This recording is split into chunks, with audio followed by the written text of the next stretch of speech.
historic Stranahan House Museum in downtown Fort Lauderdale is more than just a beautiful place to visit. This historical landmark played an integral part of Fort Lauderdale's formation as a city.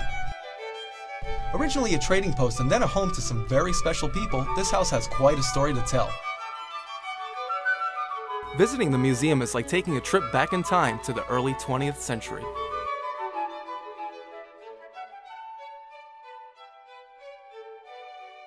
This home was built in 1901.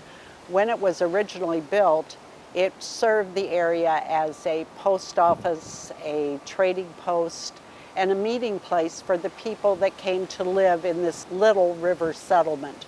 In 1906, it was turned into a home for Frank and Ivy Stranahan. Frank is the father of Fort Lauderdale, and Ivy was the first school teacher that was sent here. Stranahan House stands on its original location at the New River in downtown Fort Lauderdale.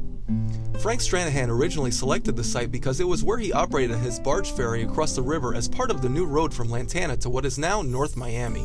These barge ferries moved across the water with wooden pulleys and ropes. If you visit the museum and take a walk through the early 1900s, you'll find a myriad of amazing things like marvelous antiques. One showcase piece is this phonograph invented and produced by Thomas Edison. A far cry from the digital audio of our modern world, these wax cylinders had the audio recordings engraved on their outside surface.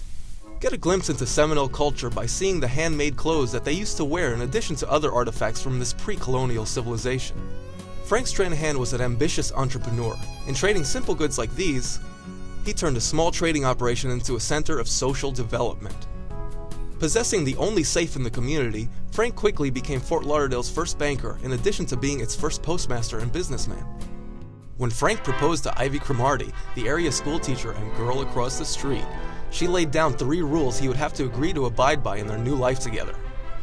1. He would have to wait until the school year was over to marry her. 2.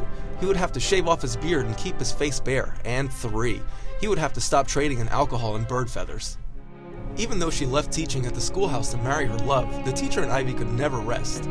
She began to donate her time to teaching Seminole children how to read. In 1906, they converted the main trading post building into the fantastic home that still stands today. The doors are open for all to enter and glimpse Fort Lauderdale's humble beginnings. A guided tour through the historic Stranahan House Museum is a journey into the past. A link to a time when Seminole Indians made friends with a young Ohioan who settled in the frontier town now known as Fort Lauderdale, and who built his wife a home so charming it survives today as a unique museum. Restored to its 1913 configuration, the Stranahan House Museum in downtown Fort Lauderdale is a must-see in South Florida.